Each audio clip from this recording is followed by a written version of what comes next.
In this video, we're going to take a look at the fountain pen Revolution Jaipur. Now let's start at the end with my thoughts on this pen.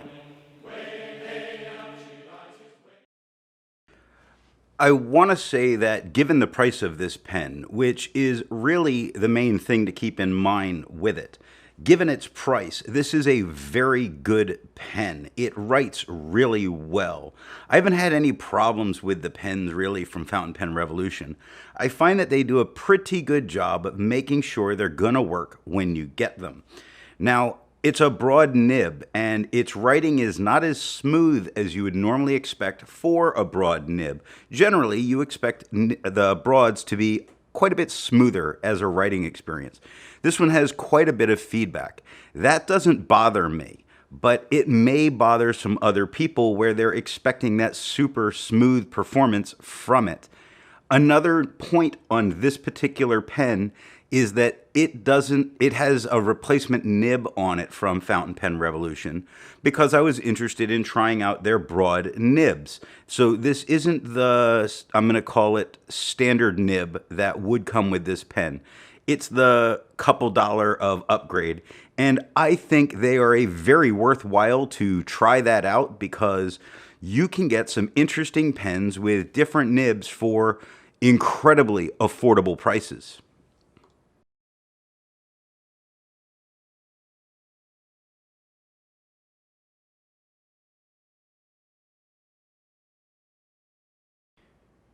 Now that we know how I feel about the Fountain Pen Revolution Jaipur, let's see how I got to that opinion, starting with the unboxing.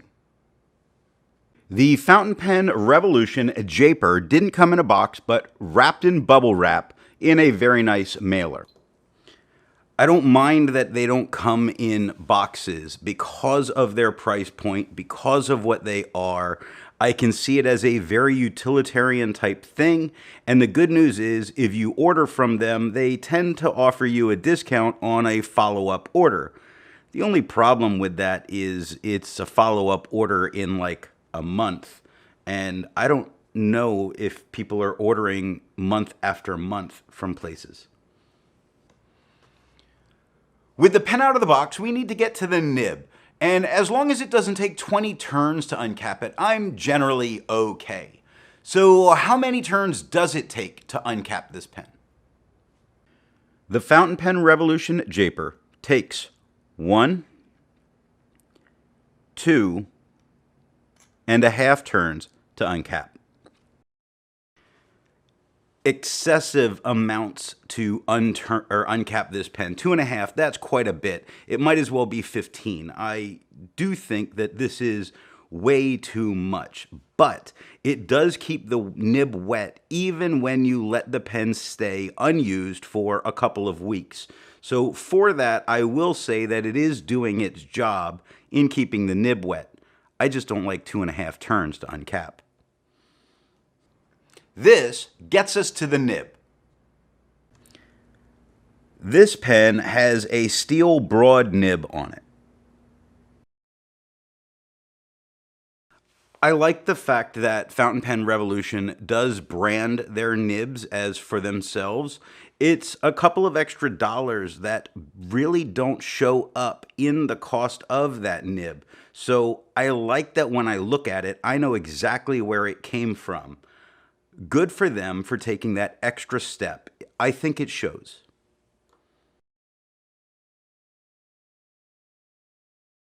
If you enjoy videos like this, then be sure to hit the subscribe button. Now, let's ink this pen up. The Fountain Pen Revolution Jaipur is a piston filler that holds approximately 1 milliliter of ink.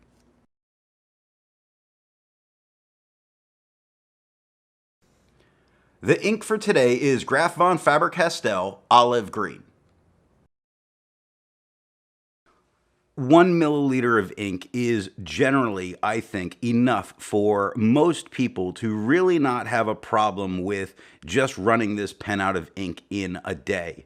So I'm very happy with that. It holds the full mill. Just don't be confused that because something's a piston filler, it holds a lot more ink. It only holds a little bit more than a standard international.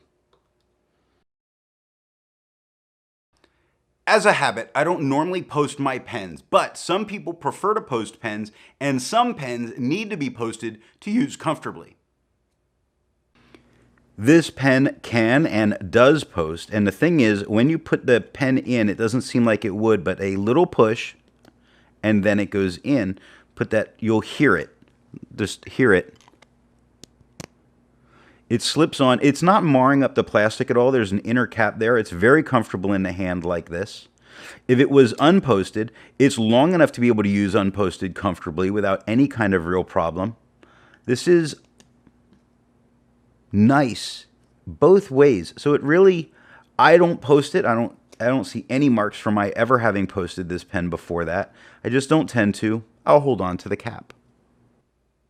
Now, the important part, the writing sample.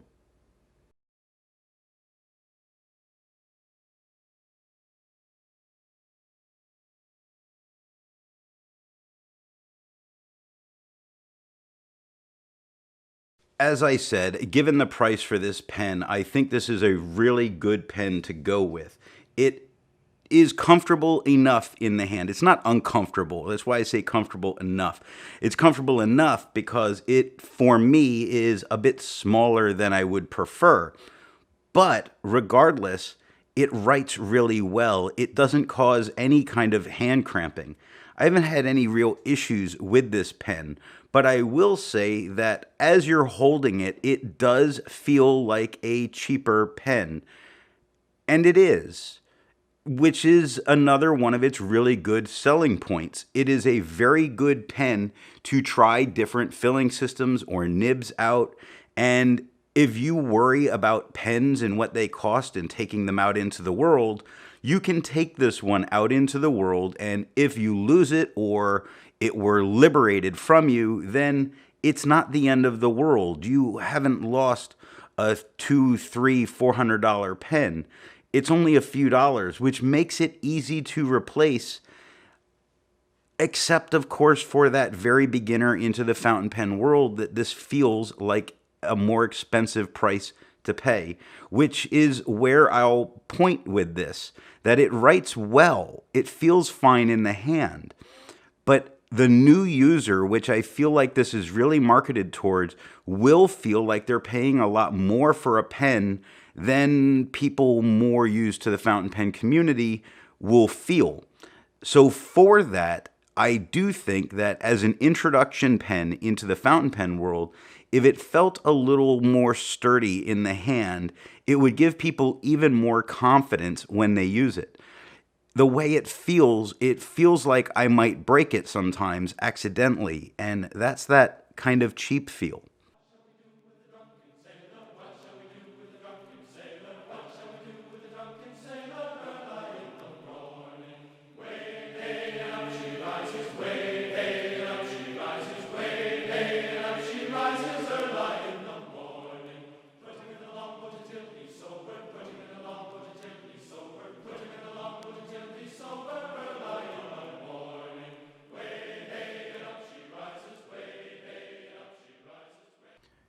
Now for something a bit more standard in comparing writing size.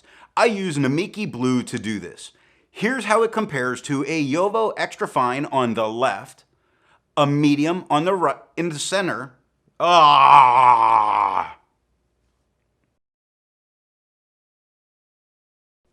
I've said it, and I'm saying it again. They do a good job on their nibs. I don't mind the feedback. And the really nice part is when you want to try a broad nib, it writes as an expected broad nib. So you don't get a broad and then all of a sudden it's like a triple broad and you're writing with a marker. No, you are getting what you expect here, which is always a good thing. So how does it compare in writing size to other nibs I've used?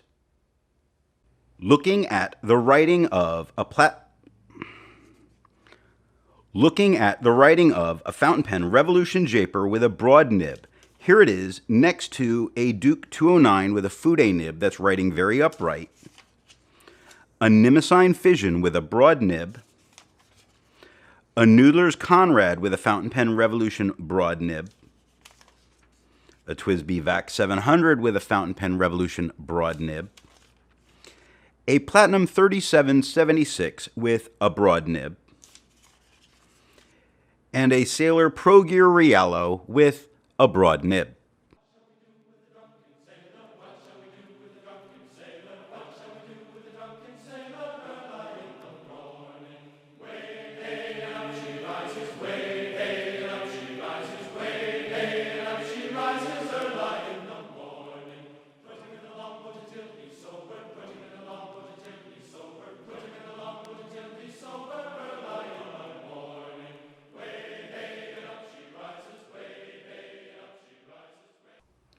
So it isn't a review without some size comparisons. Here it is capped. Here it is uncapped. And here it is posted. I mentioned it earlier, this is a little bit smaller than average as a fountain pen. And with that, it feels that way in my hand. I'm used to a little bit larger pen. This is a little bit smaller than I prefer. While it's a little bit smaller, for people transitioning into fountain pens, I think it's not so large to make them feel like they're writing with a child's pencil. You save that for when you get really looking for big pens. Before we can ink this pen with a new ink, we need to clean it out.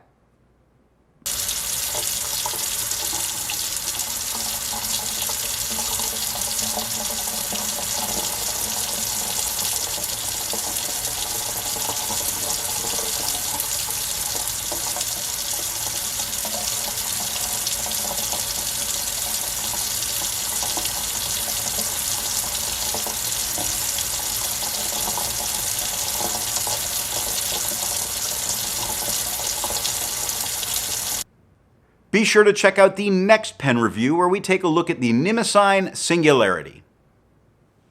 Are you tired of having your pen run out of ink when it only takes cartridges? Have we got the solution for you? This empty ink vial. This empty ink vial can be refilled with the ink of your choosing. You're not limited to just what they sell in vials. You just open up your pen, place the cartridge inside, and there you go. For the low, low price of $87.50, get yours today. Not all cartridges are guaranteed to work for your pen.